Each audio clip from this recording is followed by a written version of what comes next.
Sim. E o que está ele fazendo lá? Não sei. Mora em um hotel? Não. Em casa de algum amigo? Não. Isso não tem senso. Não morando num hotel nem em casa de algum amigo, não pode estar em Swansea. Está. Onde, pois? Alguém então sugeriu a palavra embarcação. Sim. Quereis dizer que ele se acha a bordo de um navio? Sim. Que navio? Qual o seu nome? Começou-se a pronunciar as letras do alfabeto e, depois de um momento, obtivemos o nome Letizia Morton.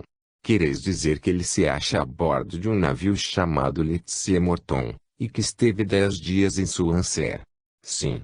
É estranho, observou alguém. Tinhas a ideia de que o vosso pai aí se achava?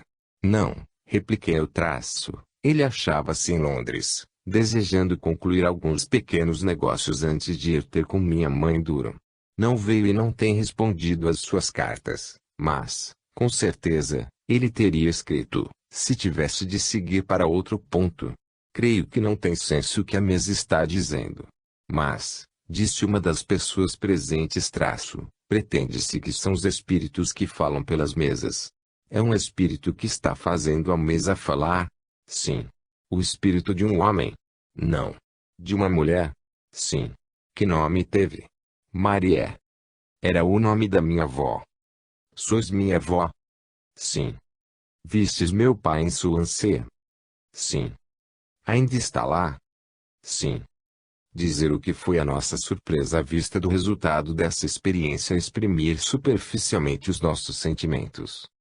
Pela minha parte, sentia-me totalmente estupefata e indagava de mim mesma, ansiosa e perplexa, se devia falar a minha mãe no que tínhamos sabido. Ainda no dia imediato, durante a minha viagem a Durham, eu meditava sobre a conveniência de dizer alguma coisa à minha mãe, mas finalmente decidi não lhe falar disso. Em tudo havia aí muito mistério. Eu conservava ainda a lembrança muito clara da incredulidade com que ela acolhia as narrações dos meus sonhos e dos meus amigos fantasmas, e eu recuava ante a ideia de ter de ler em seus olhos alguma desconfiança, mesmo que a não exprimisse por palavras. Chegando à casa onde minha mãe se achava, depois de trocarmos 2 frases, disse-me ela: recebi esta manhã uma carta do teu pai. Ele está em Swansea e acaba de receber minhas cartas sobre a operação.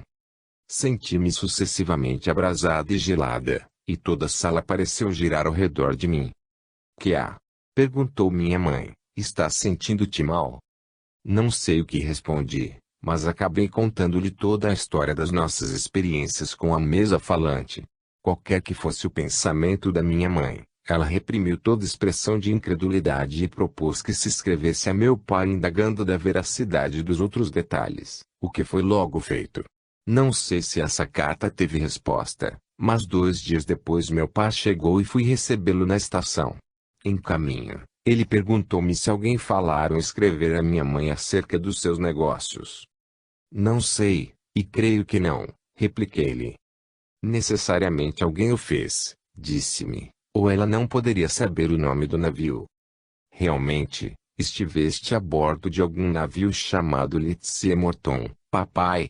E passaste todo esse tempo em Swansea?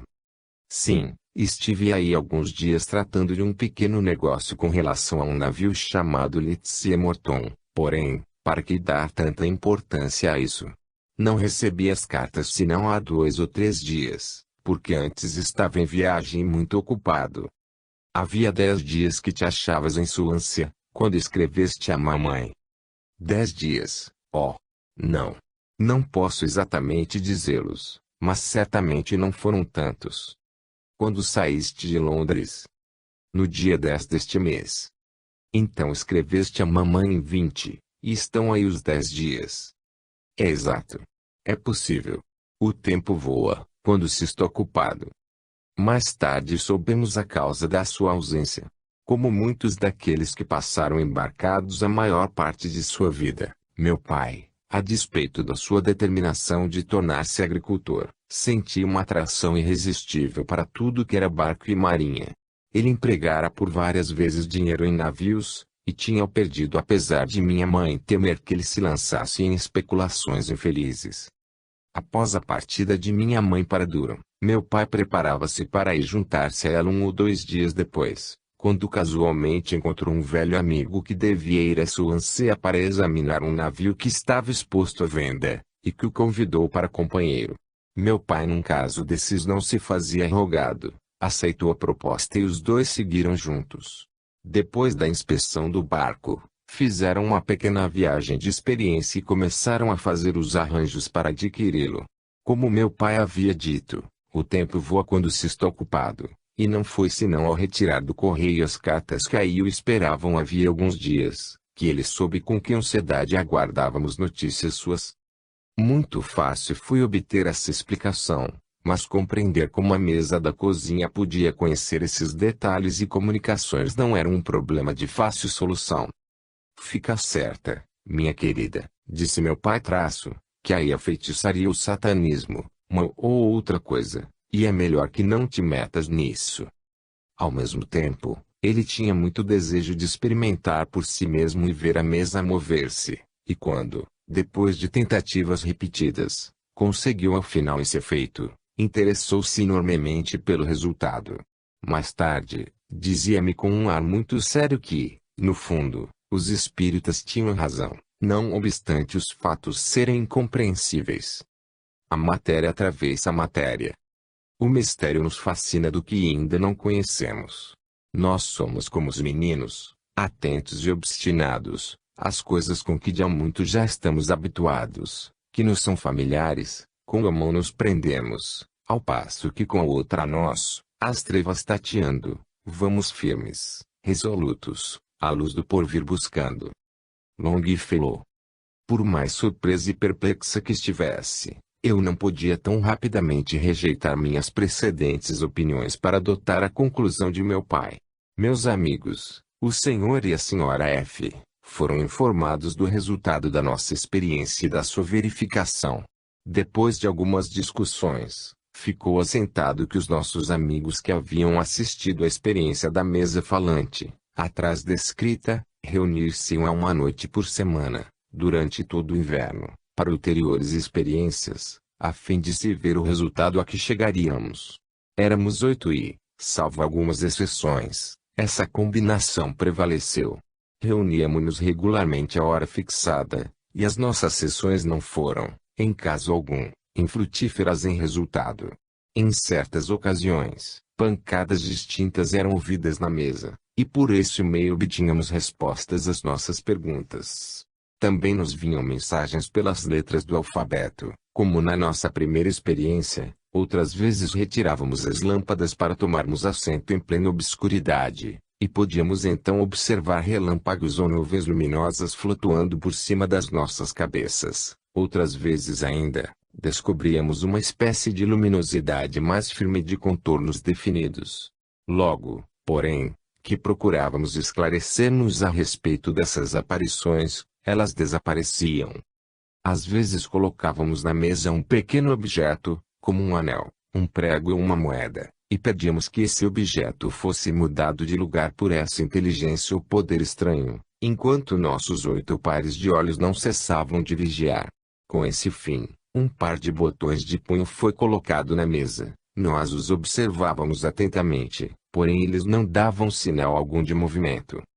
Afinal, a nossa atenção foi absorvida pelas pancadas e movimentos da mesa, sempre a mesma mesa lisa, de pinho, da cozinha, e por alguns momentos deixamos de pensar nos botões. A cadeia formada pelas nossas mãos não foi quebrada, e começamos a soletrar o alfabeto para obter alguma mensagem da mesa. Finalmente, reunidas as letras obtidas, achamos as seguintes palavras: procurem os botões.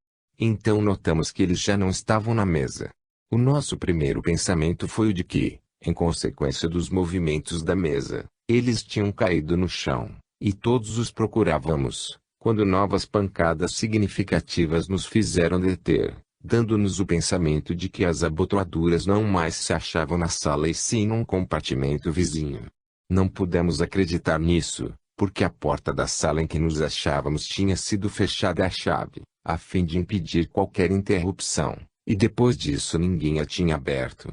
Teve, então, começa uma série de perguntas, cujas respostas, como se dá no muito conhecido jogo de prendas, consistiam nas palavras sim e não. Estão sobre uma mesa? Não. Na chaminé? Não. Dentro de algum vaso de ornamento? Não. Acham-se em algum outro lugar? Sim. Afinal soubemos que estavam em um vaso de plantas, colocado junto da janela mais afastada da porta. Dirigimos-nos todos para esse ponto, a fim de examinarmos cuidadosamente esse vaso, e uma das pessoas presentes foi, com a ponta de um lápis, afastando as folhas das plantas, enquanto as outras observavam. Entretanto, os botões não estavam ali. Era o primeiro erro que a mesa cometia e indagávamos o que nos restava fazer. Assentamo-nos de novo, colocando as mãos sobre a mesa como anteriormente e, com solenidade, informamos a mesa de que ela havia errado, de que não se achavam os botões no vaso de plantas, e de que, por serem eles de alto valor, desejávamos sem demora conhecer-lhes o paradeiro. Depois de algumas dificuldades para pormos em ordem o nosso trabalho, foi-nos respondido que não tinha havido erro algum e que os botões estavam no lugar já indicado. Mas, já examinamos o vaso e não os encontramos. Apenas olhastes para ele, sem examinar o seu conteúdo. Era certo, ninguém tinha olhado para o interior do vaso. Perguntando ainda qual deles devia ser examinado, dirigimos-nos ao quarto vizinho e tomamos o vaso indicado para examiná-lo. Se não me engano, a planta aí contida era um belo gerânio.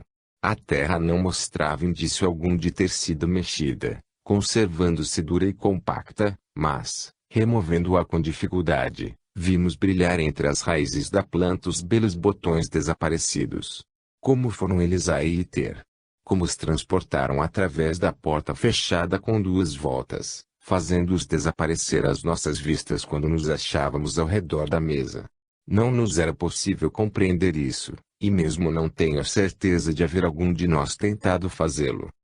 Tornando para junto da mesa, aí de novo colocamos os botões e nos assentamos. Imediatamente eles desapareceram, e então nos disseram que examinássemos uma caixa japonesa que se achava numa prateleira elevada. Trepando em uma cadeira, um de nós pôde alcançar a caixa, que foi colocada na mesa para ser aberta. Ela estava fechada, e foi necessário buscar-se a chave. Finalmente, os botões foram descobertos ao lado do bule de prata aí contido. Assentamo-nos de novo com os botões diante de nós, sobre a mesa, e pela terceira vez eles desapareceram instantaneamente. Depois de longa busca e desesperados de encontrá-los, suspendemos a sessão para tomarmos uma xícara de café antes de nos separarmos. Um dos nossos amigos, indo tomar o seu café, sentiu o líquido salpicar-lhe o rosto, pela queda misteriosa dos botões dentro da sua xícara, parecendo virem do alto. Daí foram tirados com uma colher. Para a maioria dos assistentes, segundo penso, as nossas sessões experimentais eram apenas consideradas como um passatempo, uma distração agradável, rompendo a monotonia da vida cotidiana, e a ponta de mistério que aparecia em tudo isso dava um interesse picante às nossas reuniões, o que não encontraríamos em outros divertimentos. Em cada sessão fazíamos alguma nova experiência ou aprendíamos alguma coisa de novo. Por isso, em vez de nos fatigarmos, éramos impelidos a continuar as nossas reuniões. É duvidoso que qualquer de nós, por muito tempo, se tivesse ocupado do assunto com seriedade. Tudo isso não era para nós mais do que uma coisa divertida, surpreendente e embaraçante. Éramos jovens, não pesávamos a vida e, além disso, folgávamos vendo um interesse comum levar a 6 ou 8 bons amigos e amigas a se verem com frequência. O Sr. F. era o leitor do nosso círculo, e geralmente trazia-nos notícias do movimento espírita, notícias que recebíamos com sentimentos estranhos. No começo, estávamos todos mais ou menos dispostos a receber com incredulidade a narração dos fenômenos maravilhosos atribuídos aos espíritos dos amigos desaparecidos, ideia que me repugnava totalmente. O movimento das mesas e cadeiras, a desaparição de anéis e botões fazia-nos pensar menos em nossos abençoados mortos do que nas proezas dos gaiatos buscando divertir-se. Os nossos mortos, como nos ensinava a nossa fé cristã ortodoxa, estavam muito distantes de nós, no mundo que nenhum olho humano pôde ainda ver, felizes nas praias benditas do mar de cristal e muito ocupados em cantar louvores ao Criador, para poderem vir à nossa velha e triste terra com o fim de nos oferecer distrações de natureza tão absurda. Nem por um momento mesmo podíamos crer nisso. Entretanto, talvez fossem habitantes das regiões infernais, pobres infelizes rejeitados do paraíso dos eleitos. Mas, ainda aí não podíamos pôr de acordo as nossas ideias. Não obstante as manifestações serem triviais, eram inocentes e sem perigos, e certos movimentos da mesa eram tão sugestivos, tão espirituosos que seria impossível a eles resistir. É fora de dúvida que, quando nos sentíamos abatidos ou um tanto aborrecidos, bastava que nos assentássemos à mesa durante meia hora para recuperarmos o nosso bom humor e nos tornarmos alegres e comunicativos. Algumas vezes um dos membros do círculo tocava uma peça de música, enquanto os outros formavam a cadeia ao redor da mesa com as mãos pousadas na sua superfície. No fim de poucos minutos, um movimento vibratório e ondulatório começava invariavelmente, regulando-se pelo compasso da música. Se era uma melodia doce e triste, os movimentos tornavam-se igualmente brandos e ritmados. Se era uma área animada, os movimentos apresentavam-se rápidos, vivos e decididos. Uma marcha ou um hino nacional pareciam incitar-lhes sentimentos correspondentes, se assim me posso exprimir.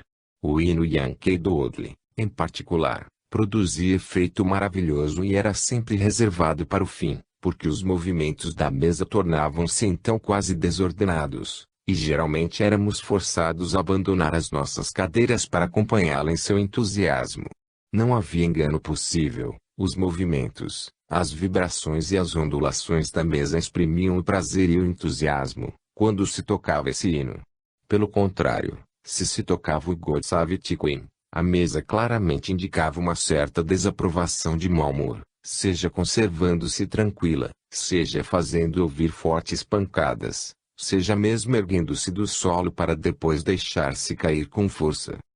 Um salmo de certa extensão parecia despertar nela a maior aversão, por isso gostávamos de fazê-lo tocar pelo nosso músico, o mais lentamente que lhe era possível.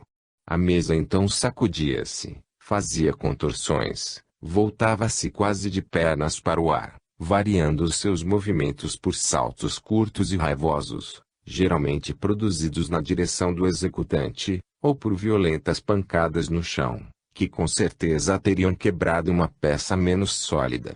Realmente, não precisamos de muito tempo para termos a necessidade de mandar consertar essa pesada mesa de cozinha, e isto foi feito várias vezes. Tudo isso era muito divertido, e nos alegrávamos enormemente, posto que o meu patriotismo nem sempre se conformasse com a recepção feita ao nosso hino nacional, o que, apesar da pouca importância no caso, desgostava-me algum tanto, principalmente quando, para patentear-nos a sua aversão, a mesa compassava com indolência o Aldred. Se a música desse hino era atroz, o assunto era religioso e o meu coração protestava vendo-o tratado de maneira tão frívola, ainda que ninguém mais do que eu achasse graça nessa pilhéria. Às vezes cantávamos e então éramos sempre acompanhados por um movimento compassado ou por pancadas na mesa. Muitos processos foram experimentados para facilitar-se a transmissão das mensagens por meio de pancadas. O alfabeto foi escrito sobre a mesa, e um indicador, adaptado a uma espécie de torniquete, tinha por fim apontar as letras. Esse sistema, porém, não nos agradou, pois os movimentos eram incertos e as mensagens pouco satisfatórias. Além disso, essas mensagens eram sempre recebidas com uma boa dose de cepticismo, por causa da mistificação de que dois dentre nós haviam sido vítimas. Um dia, longa mensagem em francês foi ditada por pancadas e exatamente anotada. Pediam que escrevêssemos a uma senhora Poultin ou Poetin, residente nas vizinhanças do Havre, informando-lhe ter se afogado o seu filho João. Deram-nos a data e o lugar em que essa desgraça acontecera. Um dos membros de nosso círculo procurou escrever a dama com o endereço indicado e transmitiu-lhe a mensagem por uma carta cuidadosamente redigida. Depois, ninguém ouviu falar do fato. A carta não foi devolvida, mas isso não prova que tivesse ido às mãos da dama em questão, e, ainda que ela tivesse sido entregue a alguma pessoa desse nome, residente no lugar, isso não nos provaria a exatidão do fato. De qualquer modo, nada soubemos nem tivemos notícia alguma da mensagem tão conscienciosamente obtida. Mais de uma comunicação duvidosa nos foi pelo mesmo modo transmitida, porém reconheceu-se serem falsas ou estarem fora dos limites das provas de que podíamos dispor. Afinal, abandonamos esses ensaios e limitamos-nos à sua leitura, para julgá-las conforme o seu valor e guardá-las. Havia realmente um contraste frisante entre essas comunicações falsas e duvidosas e as que tivemos a respeito de meu pai e do que a ele se referia, cuja veracidade foi reconhecida em todos os seus detalhes. Foi graças a essa semente de verdade que começamos as nossas experiências com o desejo de obter mais, e fomos impelidos a continuá-las, apesar dos desânimos que nos vinham das mensagens enganosas. Ao mesmo tempo, eu principiava a achar isso muito embaraçante e a perguntar a mim mesmo o que daí resultaria. Primeiras experiências de clarividência. Zuma muito se espantava da ciência de sua filha, quando esta lhe falava de suas visões, e eu se dizia as coisas que descobria, portentos de maravilha. Os fatos que iam dar-se, que tal pessoa ia afinar-se e todos comentavam crentes, da menina não é a voz, não é ela quem está falando, mas um espírito venerando vindo do país dos entes que se foram dentre nós. Uma noite o Sr. F., depois de ter narrado algumas experiências de clarividência que havia lido, propôs fazermos algumas nesse sentido em vez de continuarmos a fazer o falar à mesa. Aceitamos a proposta e, diminuída a luz da lâmpada, assentamo-nos solenemente ao redor da mesa, a simples claridade da luz do calorífero. Mas, ninguém viu coisa alguma, a não ser o clarão da chama oscilando sobre as paredes da sala. Afinal, o Sr. F. propôs que um de nós colocasse suas mãos sucessivamente sobre os olhos de cada um dos outros, por 1 ou 2 minutos, a fim de ver se daí vinha algum auxílio para a produção do fato. Depois, cada um dos outros iria fazendo a mesma experiência. Alguns assim procederam, mas nada se conseguiu até que o Sr. F., colocando-se por trás das cadeiras, pôs suas mãos sobre os olhos fechados de cada um. Muitos declararam que experimentavam uma sensação particular nos olhos e na cabeça. Alguns pretenderam ver distintamente ligeiras nuvens na sua frente. Isso, porém, se dá com frequência, quando se comprimem as pupilas. A nossa experiência parecia, portanto, não ter dado resultado. Fui a última que se sujeitou à experiência e, com grande surpresa, apenas os dedos do Sr. F. tocaram as minhas pálpebras. A sala, iluminada pela claridade do fogo, desapareceu para mim e julguei estar ao ar livre, em lugar desconhecido. Ouvi o farfalhar das árvores e o murmúrio do vento, mas tudo era sombrio, e, ainda que tivesse a consciência de estar em algum lugar, num campo ou numa estrada, nada podia distinguir. Ao mesmo tempo, sabia que estava sentado em uma cadeira entre meus amigos, na minha própria sala, mas essa certeza não destruía a sensação de realidade com que essa estranha visão se imprimia em minha mente. Eu sabia que me achava sentado em uma sala pouco clara, e o sentimento de estar em segurança não me abandonou um só instante, mas também sabia que a cena que assistia, nessa estrada sombria, era uma realidade e me interessava profundamente. Imaginar uma pessoa assistindo a uma representação teatral, ela tem consciência do meio em que se acha, como da sua própria individualidade, e pode, contudo, vigiar com interesse e simpatia o espetáculo que se representa no palco. Essa pessoa sabe onde está, aí não há, pois, nem sonho nem ilusão. Essa visão impressionou meus sentidos. Como poderia fazer uma representação teatral, com a diferença de que a considerava imaginária? Enquanto estava ali, sozinha, na obscuridade, sentindo a impressão de uma atmosfera pesada e úmida e um cheiro particular de terra cozida e de capim, vi de repente brilhar uma luz diante de mim. Eu sabia que ela vinha da porta aberta de uma casa que me tinha passado despercebida. Essa luz brilhante saía do interior de uma sala iluminada por uma lâmpada e pelo fogo de um calorífero, e derramava-se pela estrada. Assim, pude ver por 1 ou 2 minutos essa estrada, a casa e as árvores. Depois, apareceram duas figuras no limiar da porta. Eram dois homens. Tendo-se fechado a porta por trás deles, reinou como anteriormente a obscuridade impenetrável. Durante esse curto espaço de tempo eu havia notado, até certos limites, o que me rodeava, conhecia a direção do caminho, de que lado se encontrava a casa, sabia que um fosso imaginava e que ao longo havia árvores. Apesar da obscuridade, eu podia, ainda que com dificuldade, distinguir as figuras dos dois homens que tinham deixado a casa, e os seguia sem exatamente compreender por que o fazia. Um deles parecia-me embriagado, caminhava com um passo incerto, gesticulava e falava alto, ou pelo menos assim me parecia, porque eu não lhe podia ouvir as palavras. O outro, mais alto e mais delgado, caminhava pausadamente e amparava o seu companheiro, tomando-lhe o braço, quando este tropeçava na obscuridade. De repente, o indivíduo mais baixo desapareceu, seu companheiro parou e começou a chamá-lo, sem conseguir uma resposta. Eu vi caminhar com precaução, como se procurasse o outro na estrada. Ele parecia indeciso, e vinha, olhando para todos os lados. De súbito, pareceu ter tomado uma resolução, afastou-se rapidamente, viu seguir e entrar por uma porta que se abriu. Pouco depois, várias pessoas saíram dessa casa, trazendo uma lanterna, em companhia daquele que as fora chamar. Eu as seguia, mas ninguém me notava. Tomaram o caminho seguido antes pelos dois, examinando com auxílio da lanterna os recantos da estrada. Então observei o que não tinha visto antes. Em certo ponto uma outra estrada separava-se da primeira, pela qual eu vira seguir os dois homens, e esta era paralela à outra, mas colocada em um nível mais baixo. Quando o grupo chegou ao ponto onde o homem havia desaparecido, a busca tornou-se mais ativa e eu, à vista do que se procurava, observava com ansiedade. Afinal, um dos exploradores aproximou-se do fosso e, olhando, disse alguma coisa aos seus companheiros, pelo que, todos voltaram e refizeram o caminho até a junção das duas estradas. Então, deixando a estrada baixa, foram com a lanterna explorando para os lados da estrada alta. Afinal, descobriram evidentemente o homem que procuravam, deitado ao lado da estrada e parecendo insensível a tudo.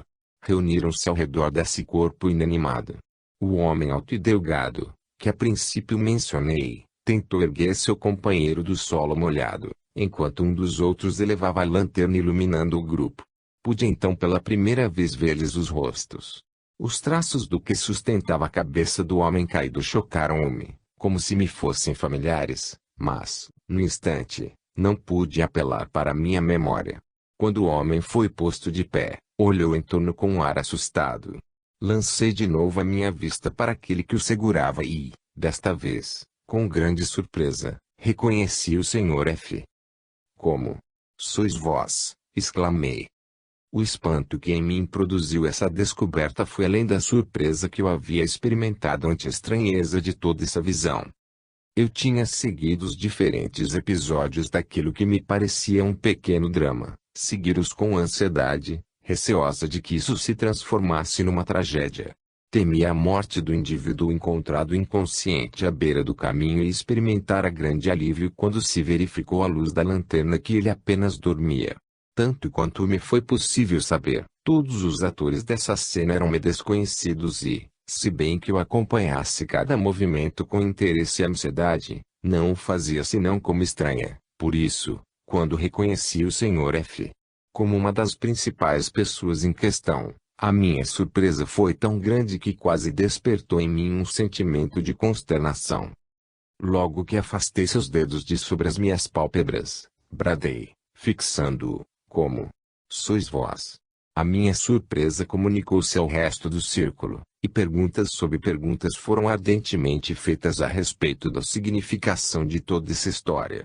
Durante a representação dessa cena, Eu havia contado fielmente cada um dos incidentes à medida que eles se iam produzindo, e todos tinham mostrado tanto interesse como se eu tivesse tomado parte ativa no drama. Foi, portanto, com grande curiosidade que esperamos as explicações do Sr. F. Ele disse-nos reconhecer nisso, por completo, as circunstâncias de um fato que, cerca de 12 anos antes, se tinha dado com ele e vários amigos seus. Tendo passado juntos o dia na caçada, digamos, acharam-se antes da volta reunidos em um albergue. O Sr. F.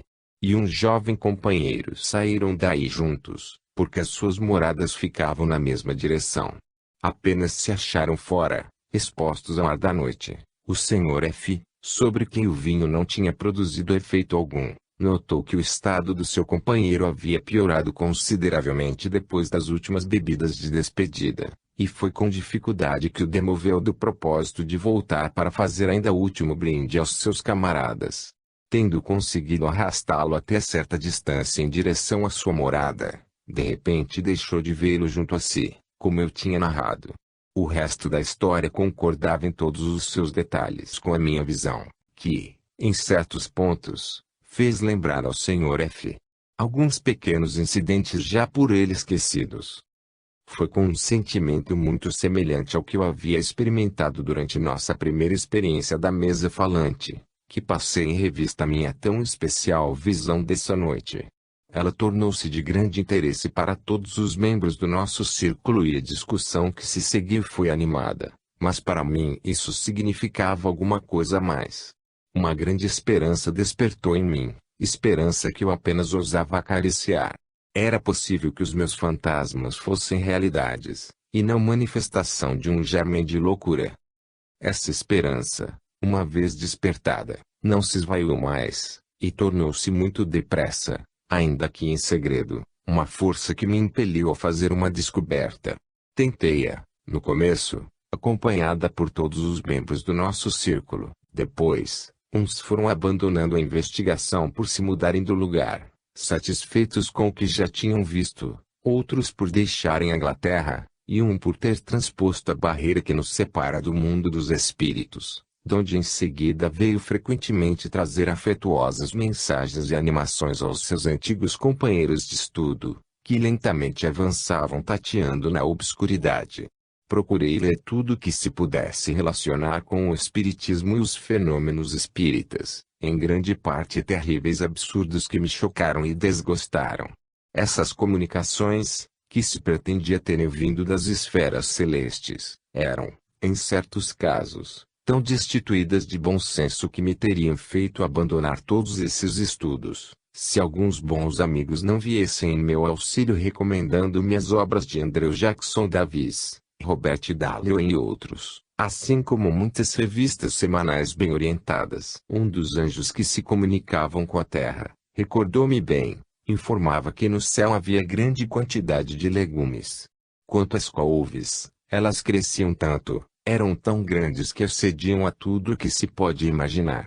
Não me recordo do nome do autor da obra em que li isso, creio que era Pini e que a obra tinha por título Telegrafia Espírita.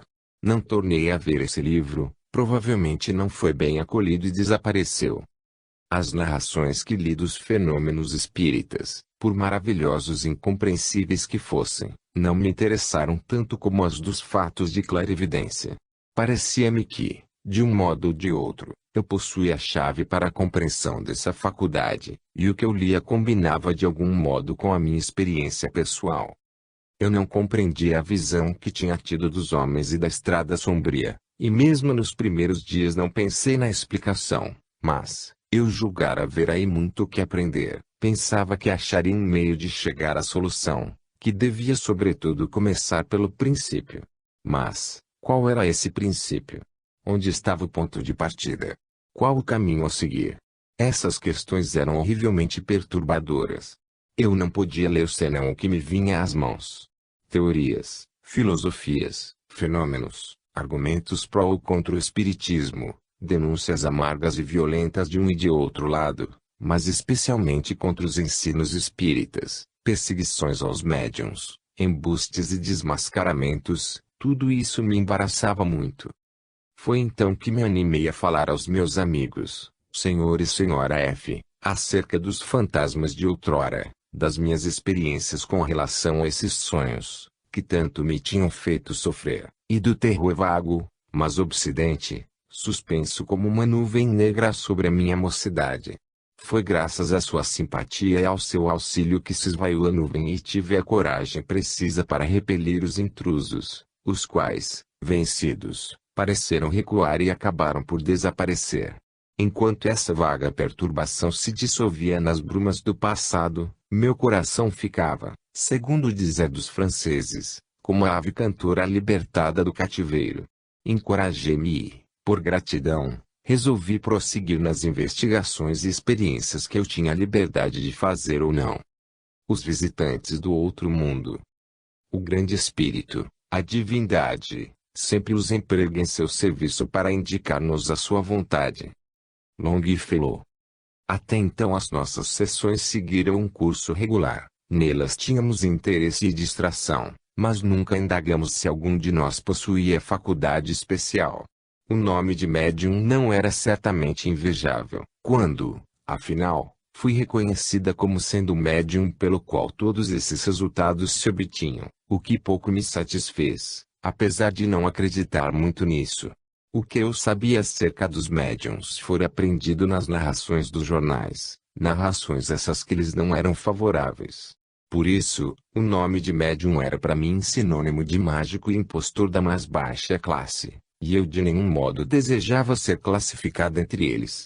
Não se insistiu sobre essa questão, e as nossas sessões continuaram como antes, até a noite em que, precisamente no momento de tomarmos lugar ao redor da mesa, a conversação versou sobre a dificuldade de se obterem mensagens diretas. Experimentáramos a prancheta com maior ou menor êxito, mas isso não correspondia a todas as exigências. O processo era lento e a escrita não tinha clareza.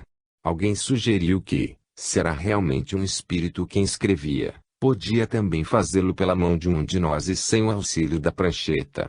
Fizemos a experiência. Sucessivamente cada um tomou o lápis na mão direita e, convidando o espírito para escrever desse modo, aguardamos com curiosidade o resultado da experiência. Em muitos casos pudemos ver que os músculos do braço e da mão ficavam tensos e que os dedos, segurando o lápis, tinham agitações convulsivas. Mas, a não ser algumas garatujas, nada se produziu. Outros, tentando escrever, não experimentaram sensação alguma no braço nem na mão, e abandonaram logo o lápis.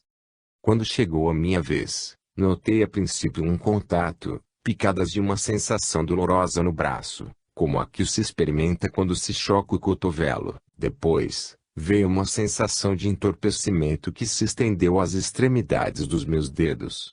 Minha mão ficou de todo fria e insensível, podendo eu beliscá-la e mordê-la sem sentir dor alguma. Após alguns instantes, ela começou a mover-se lenta e laboriosamente, imitando os movimentos de quem escreve, fazendo tentativas repetidas para formar palavras e terminando em seguida por escrever com uma letra assaz pequena má. Novo ensaio veio afirmar um progresso real, mas as sensações que eu experimentava no braço, além de serem dolorosas, eram decididamente desagradáveis. Por isso, apesar da minha curiosidade, não me senti contrariada quando tive de deter-me, ao avisar-nos a pêndula que chegara a hora de suspendermos a sessão. Consagraram-se as reuniões posteriores a experiências do mesmo gênero, e não foi preciso muito tempo para que a minha mão se tornasse inteiramente hábil na caligrafia. Com rapidez eu enchia páginas inteiras de caracteres distintos e bem formados, enquanto conversávamos e recebíamos outras espécies de mensagens. Depressa observamos que a escrita apresentava caracteres diferentes, de um para outro momento, e que não só ela em si, mas também os assuntos, tinham a sua individualidade distintamente acentuada. Rapidamente esses correspondentes invisíveis tornaram-se familiares. Aprendemos a conhecê-los por seus nomes e eles contaram-nos alguma coisa de suas vidas. Um deles, John Harrison, inglês que tinha vivido no condado de York, solitário, misantropo, com algumas ideias religiosas, misturadas de pessimismo, escrevia nos longos e minuciosos discursos, principalmente sobre assuntos religiosos. Essas mensagens eram recebidas cortesmente, mas devemos confessar que nos sentíamos aliviados quando algum dos outros escritores invisíveis se apossava da mão e do lápis, especialmente Walter Tracy, um americano cuja história é a seguinte: fora estudante na escola ou universidade de Yale quando rebentou a Guerra Civil, tendo se alistado como voluntário, tomou parte em diversos combates, dos quais saiu ileso, salvo o fato de haver perdido 2 dedos por causa de um descuido no manejo da espingarda. Seus amigos desejavam vê-lo recomeçar seus estudos depois da guerra, mas isso não lhe agradava e ele procurava dissuadi-los. Um acidente pôs termo à controvérsia, enviando para o outro mundo, afogara-se no lago, quando viajava a bordo de um vapor. Muitos passageiros caíram então na água. Ele sabia nadar, mas não tinha probabilidade de salvação no meio dessas pobres criaturas que se agarravam a ele para não se afogarem, e que o fizeram ir também ao fundo. Muitos anos depois encontrei um jovem que igualmente fora aluno da Universidade de Yale. O que ele contou-me da sua vida coincidia em muitos pontos com as narrações de nosso amigo a respeito dos lugares, dos professores, dos estabelecimentos e dos hábitos dos estudantes. Segundo Walter, ele contava há cerca de 20 anos quando se alistou como voluntário, e 22 quando se afogou. Walter tornou-se depressa o favorito do nosso grupo, parecia trazer-nos uma verdadeira atmosfera de alegria, bom humor e vida. Era ele, como nos disse, quem se servia da mesa para acompanhar a música e, depois de termos feito conhecimento com ele pela escrita, vimos que o seu modo de agir combinava com o seu caráter. Mostrava-se tão curioso e cheio de interesse pelas experiências como nós mesmos, e em muitas ocasiões sugeriu novas ideias para instruir-nos e esclarecer-nos. Às vezes lhe propunhamos questões a que ele não era capaz de responder, mas, então, depois de refletir um momento, escrevia: "Vou submeter isto a alguém que conheço, conservai-vos aqui até que eu venha."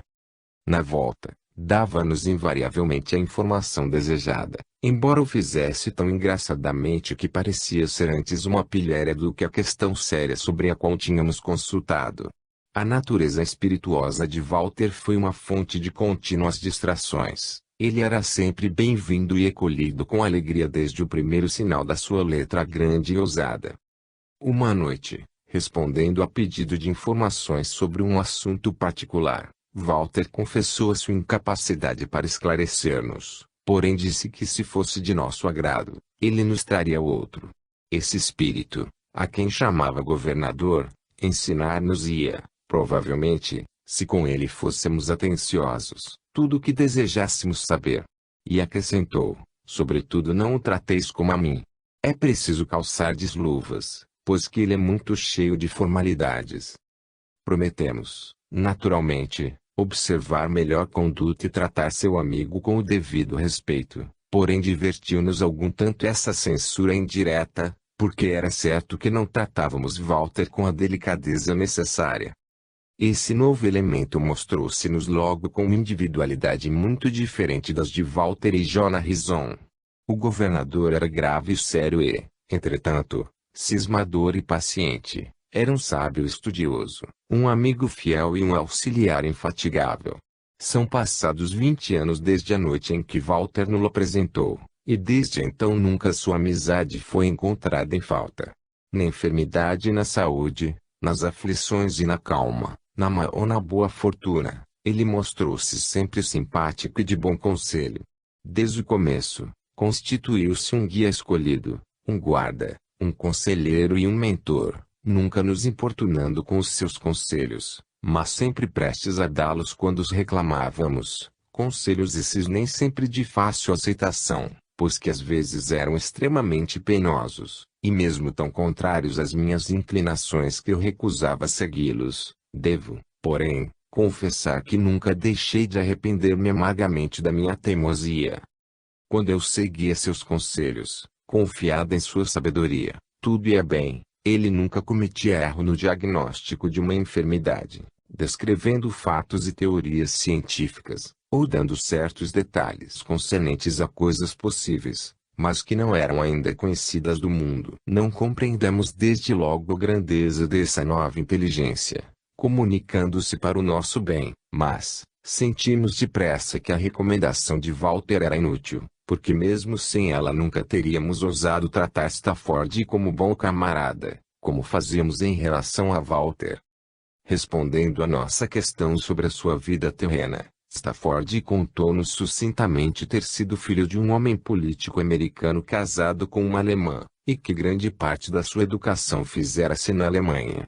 Interessava-se pelas ciências naturais, era estudioso, ambicioso de saber, grande amador de experiências e investigador apaixonado de tudo que se referia ao emprego das forças naturais em serviço do homem. Sua carreira científica foi detida por um acidente que obrigou a guardar leito durante 3 anos, terminando pela morte. Foi durante esses 3 anos que a questão da sobrevivência começou a interessá-lo. Até então ele não se tinha preocupado com isso, considerando o assunto como um daqueles que não podem ser tratados do mesmo modo que os problemas da matemática ou de natureza científica. Para ele, não havia prova alguma da sobrevivência depois da morte, ou somente existiam teorias sem provas e, portanto, inúteis ou destituídas de interesse. Durante a sua longa reclusão, vendo-se obrigado a abandonar os estudos, seu cérebro, conservando-se ativo e analítico como anteriormente, pôs-se a estudar e aprofundar o tema das crenças religiosas. Ele foi também impelido a isso por sua mãe, cujos esforços carinhosos visavam a minoração do seu desgosto, do seu desespero por ver assim despedaçados o seu trabalho e a sua vida. Ele, pois, por amor à sua mãe, buscou interessar-se pela religião que ela professava e ficou surpreso vendo quão pouco era o que daí podia esperar.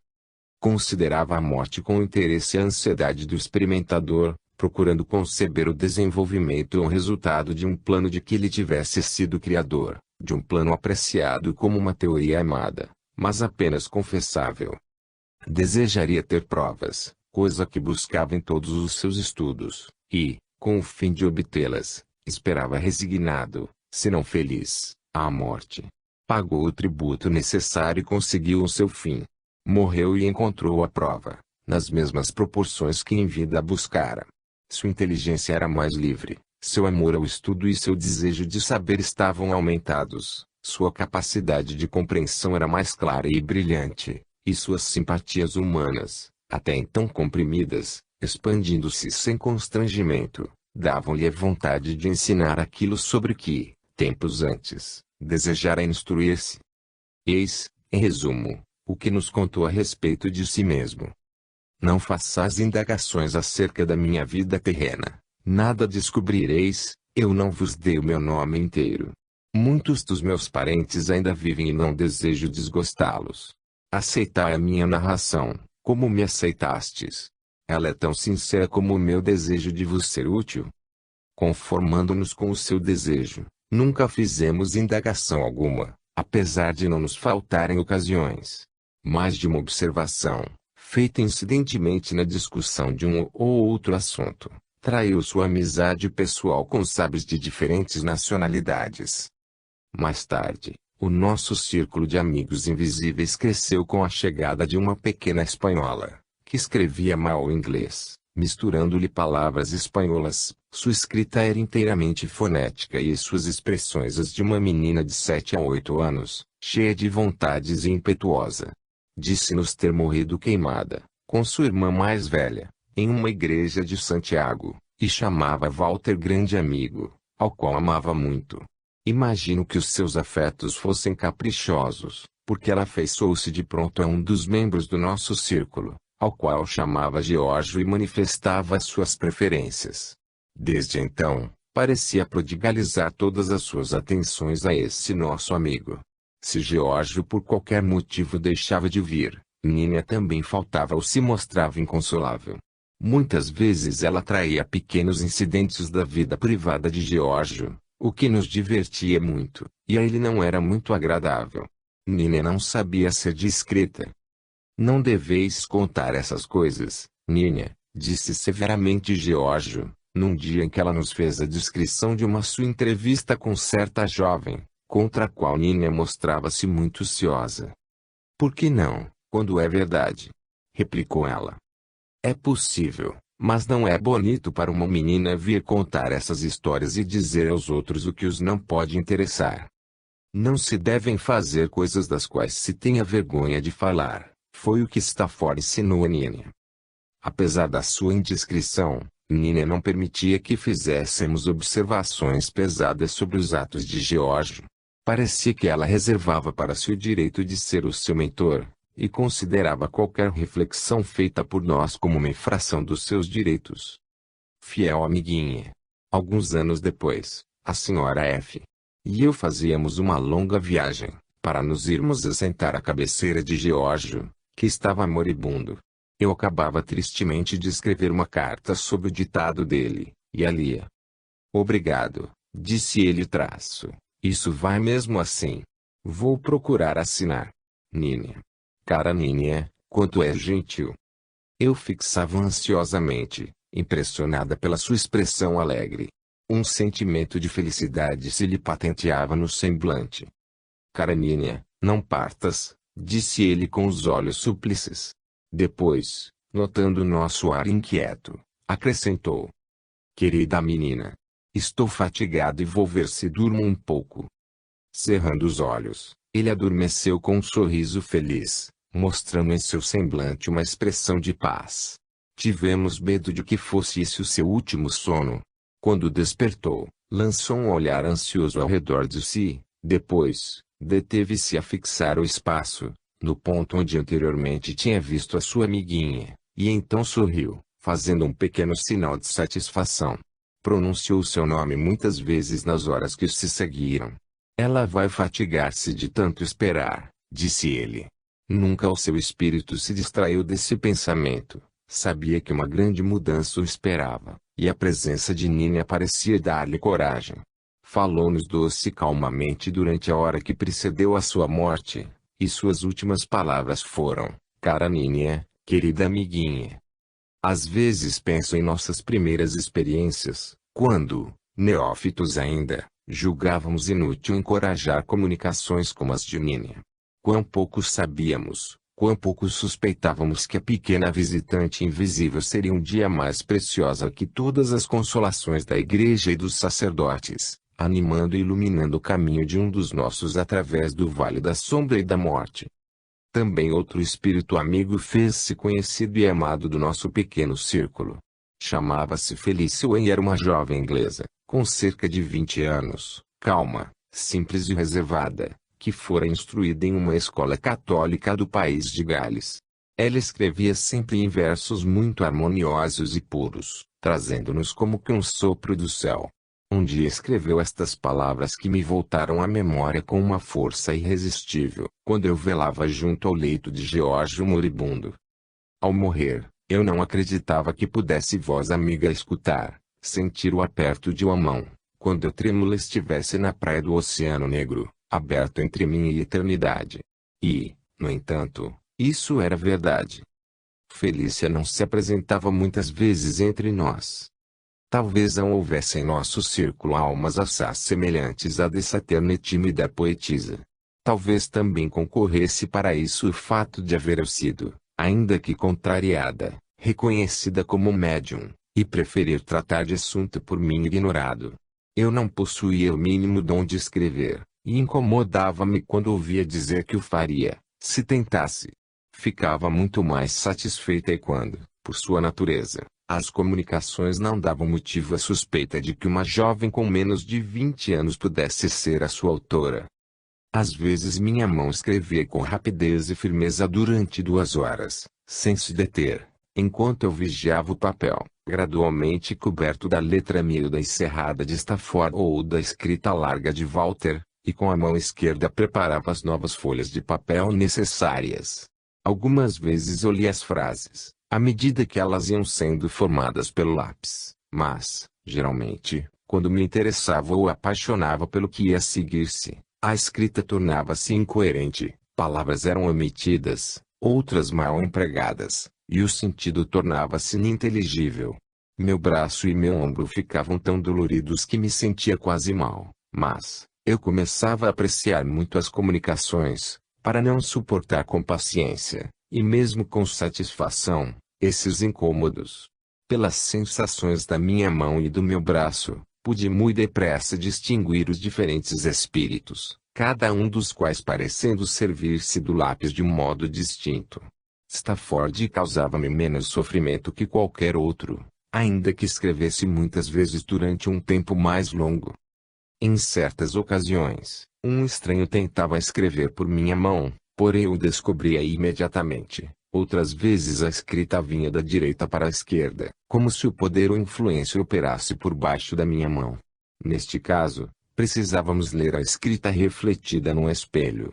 Nossos visitantes mais assíduos eram os 5 de que já falei, salvo quando, afrouxando o nosso exclusivismo, permitíamos alguma pessoa estranha tomar parte na sessão. Invariavelmente, então, havia uma nova adição ao nosso círculo de espíritos. Walter fazia o papel de mestre de cerimônias e introduzia o hóspede invisível. Muitas comunicações interessantes foram-nos assim dadas, porque acontecia frequentemente que o assistente terreno era um estranho para a maioria dentre nós, e nada sabíamos sobre ele e seus negócios. Essas visitas acidentais interrompiam mais ou menos os nossos processos habituais, mas não poderíamos dizer se isso era consequência da vinda de novas influências espirituais ou se provinha da curiosidade, assaz natural, ou do cepticismo, também natural, dos assistentes novos. Certas pessoas pareciam trazer consigo uma recrudescência de força, e outras, só com a sua presença, paralisavam as manifestações. Uma dama, que insistentemente havia pedido para ser admitida em nossas reuniões, obteve uma vez o convite para vir.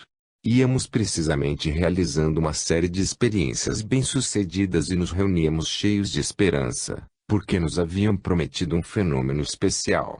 Tomamos os nossos lugares habituais, ficando a dama estranha colocada à minha frente. Esperamos por muito tempo e, com grande desapontamento nosso, a mesa não deu indício algum de querer mover-se, não se conseguindo obter nem mesmo um traço de lápis. Inutilmente cantamos e tocamos piano. Inutilmente mudamos a colocação dos nossos lugares e pedimos algum sinal da presença dos nossos amigos invisíveis. Nenhum sinal nos foi concedido. Todos se queixavam de sensações penosas, espécie de ferroadas e mordidelas vindas de pontos diferentes, e um ou dois dentre nós experimentavam um sentimento desagradável de ter o rosto e as mãos cobertos de teias de aranha. Finalmente, depois de 2 horas de espera, levantamos a sessão, em desespero de causa. Ao despedir-se, respondendo às nossas expressões de pesar pelo insucesso, a dama disse com ar de triunfo: "Sabeis por que os vossos espíritos não vieram? Eu vos-lo direi. Eu pedi a Deus sem cessar, durante a noite inteira, que nos livrasse do poder de Satanás e impedisse as suas manifestações enquanto eu aqui estivesse. Não tivestes manifestações espíritas, e ficais certos de que jamais as tereis, se orardes, como eu fiz, a fim de serdes protegidos contra as tentações do espírito maligno. Podeis estar certos de que essas manifestações vêm do diabo, do contrário, apesar das minhas preces, as teríeis obtido nesta noite." Não encontrei de pronto um argumento para responder-lhe. Essa dama tinha filhas de mais idade que eu e era esposa valorosa, séria e ativa de um pastor protestante, cujas opiniões religiosas eram muito acatadas, e que se julgava com o dever de vigiar o moral das pessoas de seu conhecimento. Ela desconfiava muito das nossas experiências e não tinha hesitado, em nossas conversações a tal respeito, em me exprimir a convicção de que estávamos sendo vítimas das ciladas do diabo. Por isso, esse primeiro insucesso em nossas experiências e explicação que essa dama nos deu desgostaram-me consideravelmente, e eu com alguma consternação admiti o pensamento de ter atraído a majestade luciferiana para o meio de nós. Entretanto, depois de havermos discutido os prós e os contras das opiniões da senhora S., lavramos a sentença, não provado, e decidimos continuar os nossos estudos e esperar maiores desenvolvimentos. Eu não sabia então, como hoje, que arma poderosa pode ser a vontade, e quanto um elemento antagônico pode ser prejudicial ao êxito dessas experiências. Tínhamos de aprender tudo isso. Mais tarde pudemos responder com um sorriso às afirmações daqueles que consideravam o diabo tão grande e Deus tão pequeno. Então, éramos noviços e facilmente intimidáveis. Graças a Deus, tivemos a coragem de prosseguir e fazer maior colheita. A ciência e os retratos dos espíritos. Dos céus a providência em nossos peitos, generosa, implantou-nos a vontade de estranhas coisas.